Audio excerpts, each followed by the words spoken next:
Good morning, all of you. In the last lecture, we studied the reactions of benzene.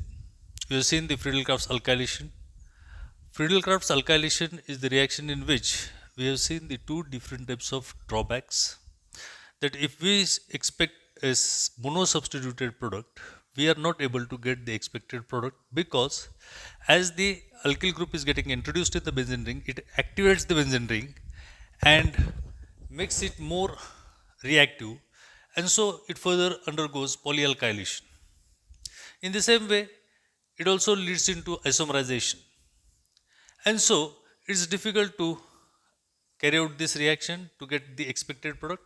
And so, moreover, the alkylation of benzene is carried out via acylation. And so, the next reaction that we are going to study, that is Friedel-Crafts acylation.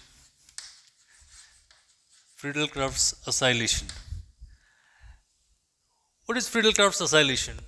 So here is the reaction in which the hydrogen atom of the benzene ring is substituted by the acylium ion,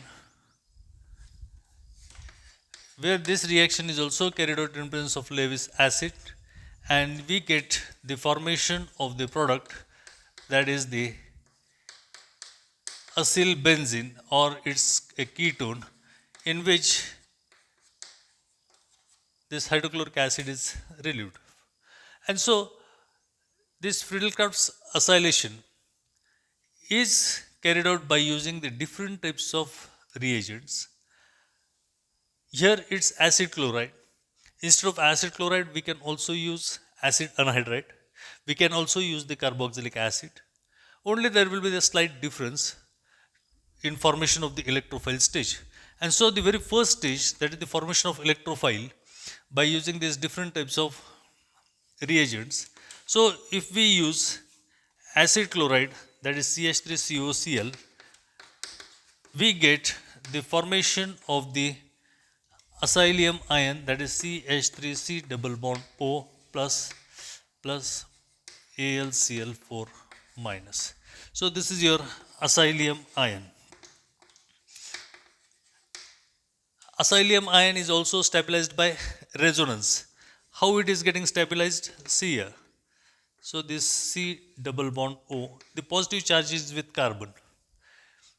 Oxygen is having a lone pair of electron. This gives the electron pair to this carbon and forms another structure, that is CH3C triple bond O plus, means the positive charge is more stable with the oxygen ion. So this is the stabilization of the acylium ion, and that's why the acylium ion is formed in the from the different kinds of reagents. And so the second important reagent that is used for carrying out the acylation is acid anhydride, CH3CO O C double bond O CH3, that is acid anhydride, gives you the formation of CH3C double bond O plus, that is acylium ion, plus the conjugate base.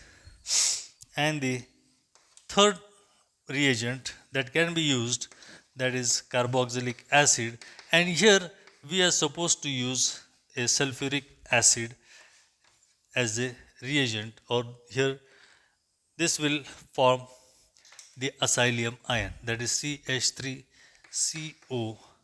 plus H2O, and the HSO4 minus is formed as a conjugate base. So in this way we get the formation of acylium ion by using these three different kinds of reagent, that is acid chlorides, acid anhydrides, and carboxylic acids. Now once the acylium ion is obtained in the first step, that is the formation of the electrophile, in the second step the benzene, which is nucleophilic in nature, comes in close vicinity of the electrophile, that is the acylium ion, and this acylium ion first of all comes in a close vicinity, forms a pi complex, and this pi complex, once it is formed, it immediately accepts the electron pair from this benzene ring and gives you the formation of a sigma complex, or to which you also call it as the carbocation. And the carbocation is further stabilized by resonance in the reaction. Now, once you get the formation of the carbocation, the last step, that is the abstraction of proton, to give the substituted product, the abstraction of proton takes place and you get the formation of a substituted product in which the aromatic character is retained. AlCl4 minus, this abstracts this proton, electron pair of this hydrogen is given to this carbocation, and you get at last the formation of the substituted product, that is your acylbenzene, or it's your ketone. It's your ketone which is obtained. Now, as I said, that alkylation can be best carried out via acylation. Alkylation can be best carried out via acylation. So, in this last step, this acylbenzene which is obtained is further allowed to react with the zinc amalgam in presence of hydrochloric acid, zinc amalgam in presence of hydrochloric acid, and this is a specific reaction to which we term it as Clemenson's reduction. Means here we carry out the reduction of this carbonyl group by using this zinc amalgam in presence of hydrochloric acid, and the reaction is termed as the Clemenson's reduction, where this carbonyl group is getting converted into CH2 group. As it is getting reduced, oxygen is removed and the hydrogen atoms are added, and here you get the formation of the product, that is ethyl benzene. Means alkyl benzene is obtained via acylation. Alkyl benzene is obtained via acylation. And so, in this way, carrying out the alkylation of benzene is best done by via acylation. And so, this was the last mechanism of this benzene. We have studied the 5 different reactions, that is the nitration, sulfonation, halogenation, Friedel-Crafts alkylation, and Friedel-Crafts acylation. Now, the side chain oxidation of alkyl benzene, side chain oxidation of alkyl benzene,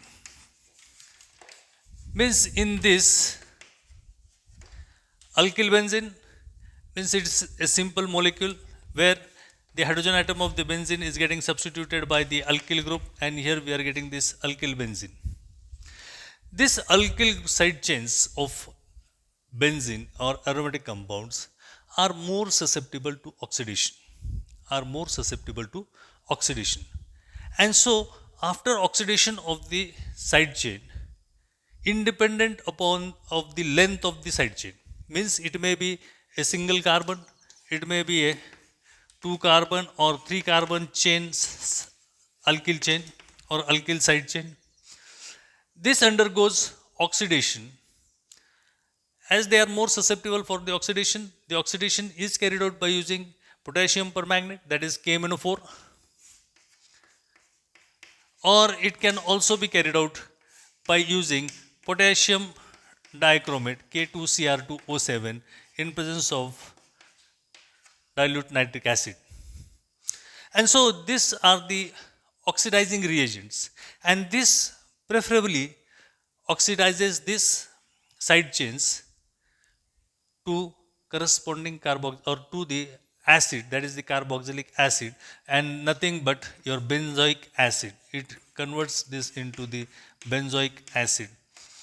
Now, the prolonged heating of this alkyl benzene converts this alkyl side chain to the carboxylic acid. Now, depending upon the substituents, alkyl substituents present on the ring. If here there are two alkyl substituents at the ortho position, both will get oxidized and you will get a dicarboxylic acid, ortho dicarboxylic acid. If the alkyl side chains are at different positions, suppose here it is ethyl group, here you will get the meta dicarboxylic acid, the meta dicarboxylic acid. And so the alkyl side chains are more susceptible to oxidation, and the oxidizing reagents that are used are your KMnO4, potassium dichromate in dilute acids, or sodium dichromate in dilute acids. So in this way we are able to prepare the different types of carboxylic acids. We can prepare monosubstituted carboxylic acid, disubstituted carboxylic acid, and in this way here we conclude with the first topic, that is the aromatic hydrocarbons. Thank you very much. If you are having any problems, feel free to ask, and you can call me on my personal number and get your difficulties clarified. Thank you very much.